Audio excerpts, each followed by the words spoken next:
इस वीडियो में हम मैकेनिज्म ऑफ ऑर्गेनिक रिएक्शन का चैप्टर पढ़ रहे हैं। इसके पहले हमने आपको पार्ट 1 में बताया था इसका बेसिक इंट्रोडक्शन की केमिकल रिएक्शन होता क्या, सबस्ट्रेट, रिएजेंट और प्रोडक्ट क्या होते हैं, इंटरमीडिएट क्या होता है, एरो नोटेशन बताया था। और यहाँ इस वीडियो में हम आपको बताएंगे कि ब्रेकिंग या फ्यूजन ऑफ कोवैलेंट बॉन्ड मतलब सहसंयोजक बंध का टूटना। आप जानते हैं कोई ऑर्गेनिक कंपाउंड है, जैसे हम मान लीजिए ए और बी, यह कोई ऑर्गेनिक कंपाउंड है, इनके बीच यह एक कोवैलेंट बॉन्ड उप सहसंयोजक बंध, इसे सहसंयोजक बंध भी कहते हैं। इनके बीच का यह बॉन्ड जब टूटेगा तभी तो दूसरा प्रोडक्ट बनेगा। तो यह बॉन्ड जो बना है इनके बीच का, यह टूटेगा तब हमको प्रोडक्ट जो है दूसरा मिलेगा C+D।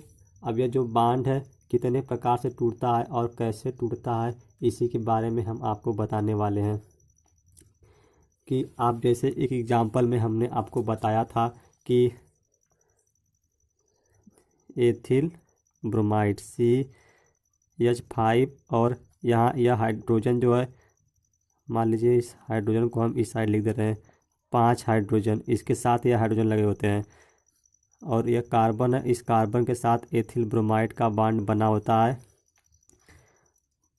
अब हमको एल्कोहल बनाना है तो क्या करेंगे, अब इनके बीच का बॉन्ड टूटेगा। यह NaOH है, यह अटैकिंग रिएजेंट है, हमने आपको बताया था।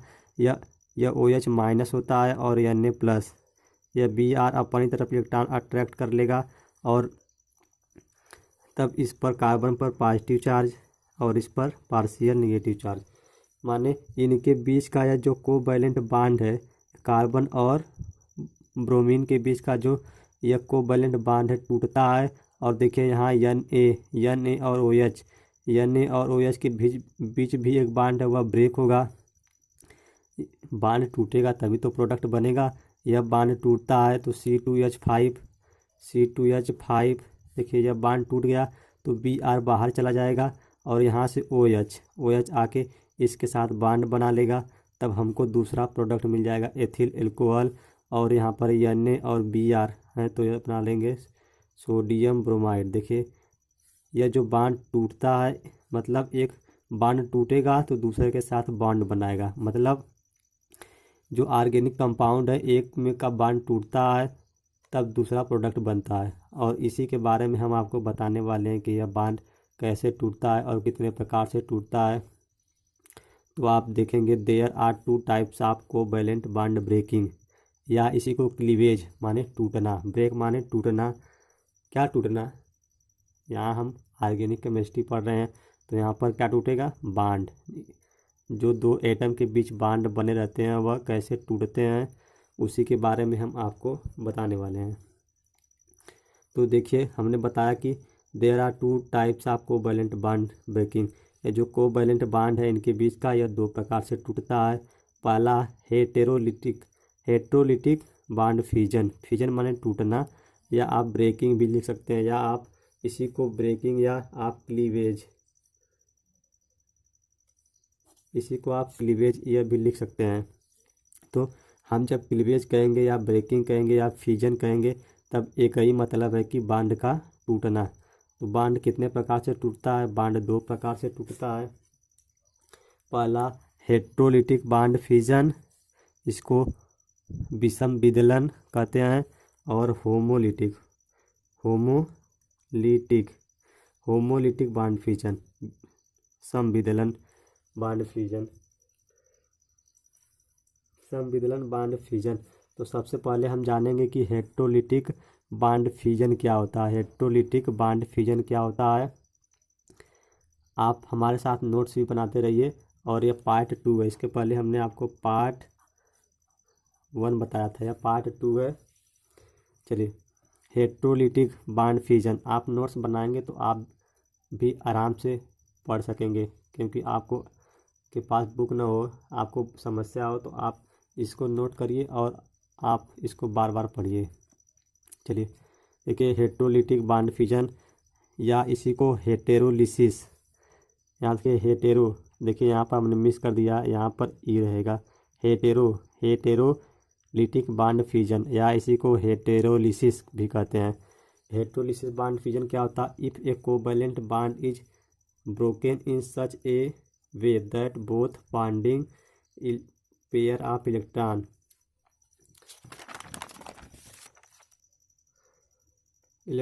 Are taken by only one atom, then the breaking is called heterolytic bond fusion. मतलब हेटेरोलिटिक, हेटेरो या हेटेरोलिसिस या विषम विदलन जब होता है तब उनके बीच जैसे जो इलेक्ट्रॉन होते हैं वह एक ही एटम ले लेता है। जैसे देखिए यह आपका एक कंपाउंड है, इनके बीच यह कोवैलेंट बॉन्ड बना हुआ है, यह कंपाउंड है, इनके बीच यह कोवैलेंट बॉन्ड बना हुआ है, सहसंयोजक बंध है। यहाँ हेटेरोलिटिक या आप हेटेरोलिसिस भी लिख सकते हैं, क्योंकि हेटेरोलिटिक और हेटेरोलिसिस एक ही होता है। इनके बीच, इस कंपाउंड के बीच हेटेरोलिटिक होगा तो इनके बीच का जो, इनके बीच में दो इलेक्ट्रॉनों से यह बॉन्ड बना हुआ है, दो इलेक्ट्रॉनों से यह बॉन्ड बना हुआ है। एक इलेक्ट्रॉन इस बी एटम का है और दूसरा ए एटम का है। इनके बीच जब हेटेरोलिटिक बॉन्ड फ्यूजन होगा तब इनमें से दोनों इलेक्ट्रॉन, इनमें से जो दोनों पेयर इलेक्ट्रॉन है, पेयर मीन्स जोड़ा, पेयर ऑफ इलेक्ट्रॉन, दोनों इलेक्ट्रॉन जो है एक ही एटम ले लेता है। फिर से सुनिए, हेटेरोलिटिक बॉन्ड फ्यूजन में इन दोनों बीच एटम के बीच जो इलेक्ट्रॉन है, एक बी का इलेक्ट्रॉन है, एक ए का इलेक्ट्रॉन है, तभी तो इनके बीच एक बॉन्ड बना हुआ है। अब इस बॉन्ड में एक बी का एटम इलेक्ट्रॉन है और दूसरा ए का इलेक्ट्रॉन है। जब यहाँ हेटेरोलिटिक बॉन्ड फ्यूजन होता है तब यह दोनों इलेक्ट्रॉन एक ही एटम ले लेता है, दोनों एक ही एटम ले लेता है।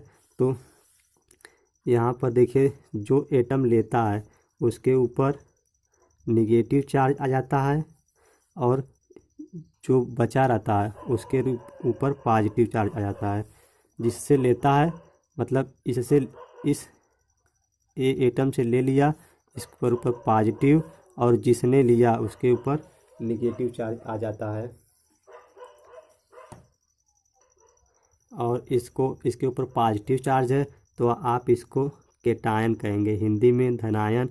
इसके ऊपर निगेटिव चार्ज है तो आप इसको एनायन कहेंगे, एनायन। और आपसे एक बात पूछा जाता है कि जब किसी कंपाउंड में या किसी मॉलिक्यूल में जब हेटेरोलिटिक बॉन्ड फ्यूजन होता है तब क्या मिलता है, तब आप बताएंगे कि हमको आयन मिलता है। क्या मिलता है? आयन, अपोजिट आयन, अपोजिट, विपरीत आयन मिलते हैं। कि एक धनायन मिलता है, दूसरा एनायन, एक केटायन एक एनायन मिलता है, एक एनायन मिलता है। जैसे अब एक एग्जांपल के साथ हम आपको समझा दें। जैसे देखिए यह सी, देखिए आप जानते हैं CH3, यह CH3 है, इसको हम ऐसे लिख दें तो आपको कोई दिक्कत, CH3 और यहाँ पर Cl लगा दें। और आप जानते हैं यह क्लोरीन जो है मोर इलेक्ट्रोनिगेटिव, मतलब ज़्यादा विद्युत ऋणात्मकता वाला है, तो यह इलेक्ट्रॉन अपनी तरफ खींच लेगा, तो इसके ऊपर क्या आ जाएगा? पॉजिटिव। या आप ऐसे समझिए यह क्या है? मेथिल क्लोराइड, यह CH3 Cl, इसी को तो हमने यहाँ पर लिखा है CH3, 1 2 3, 3 हाइड्रोजन, 3 हाइड्रोजन, एक कार्बन, एक कार्बन, एक Cl, एक Cl। अब इनके बीच जब हेटेरोलिसिस या हेटेरोलिटिक बॉन्ड फ्यूजन होता है तब इनमें से जो मोर इलेक्ट्रोनिगेटिव एटम, यहाँ पर देखिए जो यह क्लोरीन एटम है, मोर इलेक्ट्रोनिगेटिव है, तब यह जो बॉन्ड बना हुआ है कोवैलेंट बॉन्ड, एक कार्बन का इलेक्ट्रॉन है, एक क्लोरीन का, तो क्लोरीन मोर इलेक्ट्रोनिगेटिव है, तो यह एटम, यह दोनों इलेक्ट्रॉन अपनी तरफ ले लेता है, मतलब खींच लेता है। और जो इलेक्ट्रॉन ले लेता है उसके ऊपर निगेटिव चार्ज आता है, और जिससे लेता है उसके ऊपर पॉजिटिव चार्ज, उसके ऊपर पॉजिटिव चार्ज। इसको मेथिल धनायन, यह देखिए CH3 है तो आप इसको क्या कहते हैं? Methyl, methyl. यहाँ पॉजिटिव चार्ज है तो केटायन कहेंगे आप, केटायन। इसको आप क्या कहते हैं? क्लोरीन कहते हैं। इसके ऊपर नेगेटिव चार्ज है तो क्लोराइड आयन, क्लोराइड आयन या एनायन, ANION। यह रहा एग्जाम्पल। आप क्या जानेंगे कि होमोलिटिक क्लीवेज क्या होता है। हमने अभी तक हेट्रोलिटिक क्लीवेज पढ़ा, अब पढ़ेंगे होमोलिटिक क्लीवेज।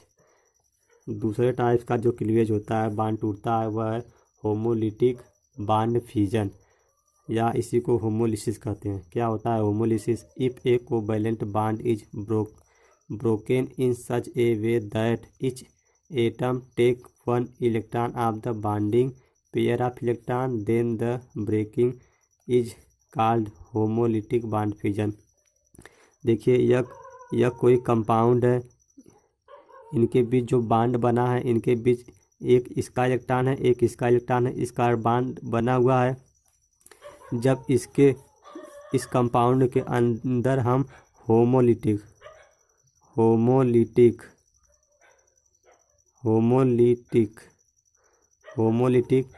बांड फ्यूजन कराते हैं, तो यह साझे का इलेक्ट्रॉन एक एटम ले लेता है अपना, और यह एक एटम अपना ले लेता है। यही तो हमने बताया, यदि एक कोवैलेंट बांड ब्रेक होता है या टूटता है, तो each atom take one electron of the binding pair of electron. इस बाइंडिंग में जो दो इलेक्ट्रॉन है, बांड में जो दो इलेक्ट्रॉन है, पेयर इलेक्ट्रॉन है, जोड़े वाला इलेक्ट्रॉन है, electron each atom take one of the electron binding pair of electron, then the breaking is called. जो बाइंडिंग का इलेक्ट्रॉन है, दोनों एटम एक एक इलेक्ट्रॉन ले लेते हैं। करने का मतलब कि अपना अपना इलेक्ट्रॉन ले लेते हैं। इस प्रकार से जो मिलता है हमको, वह फ्री रेडिकल मिलता है, AB। क्योंकि इसने अपना इलेक्ट्रॉन ले लिया, तो यहाँ पर एक इलेक्ट्रॉन, इसने अपना इलेक्ट्रॉन ले लिया, तो इसके ऊपर एक इलेक्ट्रॉन। इसी को हम फ्री रेडिकल कहते हैं, फ्री रेडिकल कहते हैं। इसको भी फ्री रेडिकल कहते हैं। फ्री रेडिकल मतलब मुक्त मूलक, फ्री रेडिकल, इसको हम मुक्त मूलक भी कहते हैं। कोई पूछे आपसे कि किसी कंपाउंड के अंदर जब होमोलिटिक बांड फ्यूजन होता है क्या मिलता है, तब आप बताएंगे कि फ्री रेडिकल मिलता है हमको। या आप इसी रिएक्शन को अलग से दिखा सकते हैं, जैसे यह एटम है, इनके बीच एक एक इलेक्ट्रॉन के साझेदारी से यह कोवैलेंट बांड बना है, तो आप इसको ऐसे भी लिख सकते हैं। यहाँ पर होमोलिटिक बांड फ्यूजन होगा। होमोलिटिक बांड फ्यूजन होगा तो एक एटम अपना इलेक्ट्रॉन ले लेता है और दूसरा अपना इलेक्ट्रॉन ले लेता है। तो यहाँ यह ए का इलेक्ट्रॉन, यहाँ पर बी का इलेक्ट्रॉन, यह फ्री रेडिकल कहलाते हैं दोनों, फ्री रेडिकल। आप देखिए और एग्जाम्पल में आप देखिए, यह आपका CH3CH, यह मीथेन है। इसी को आप ऐसे भी तो लिखते हैं CH4, हमने CH3 और एक H यहाँ लिखा। अब यहाँ साझे में देखिए एक कार्बन का इलेक्ट्रॉन है और एक हाइड्रोजन का, तो हाइड्रोजन ने अपना इलेक्ट्रॉन ले लिया, एक इलेक्ट्रॉन ले लिया, और एक कार्बन ने अपना ले लिया। इसको हम हाफ एरो से दिखाते हैं। देखिए हमने आपको एरो कैसे लगाते हैं इसके बारे में हमने आपको बताया था।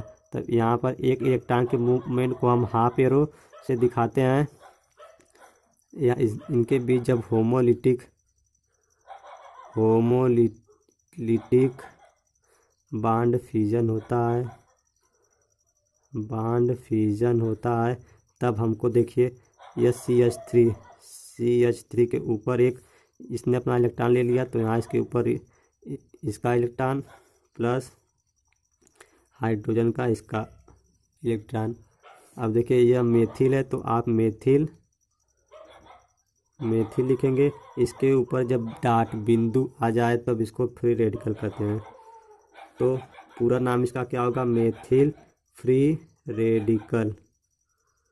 और इसका क्या नाम होगा? हाइड्रोजन परमाणु,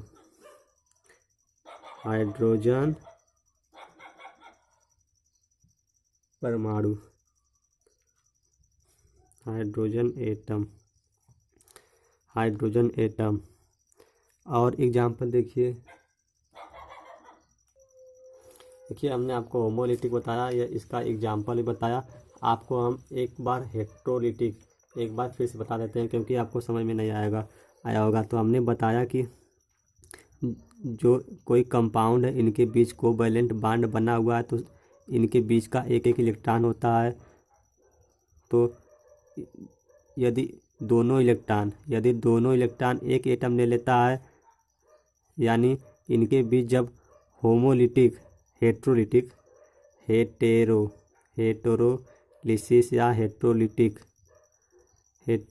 बॉन्ड फ्यूजन होता है, तब इनके बीच में या इनके साथ जो दोनों एटम हैं उनमें से एक एटम दोनों इलेक्ट्रॉन ले लेता है। यदि दोनों इलेक्ट्रॉन जिसने लिया उसके ऊपर नेगेटिव चार्ज और जिससे लिया उसके ऊपर पॉजिटिव चार्ज आ जाता है।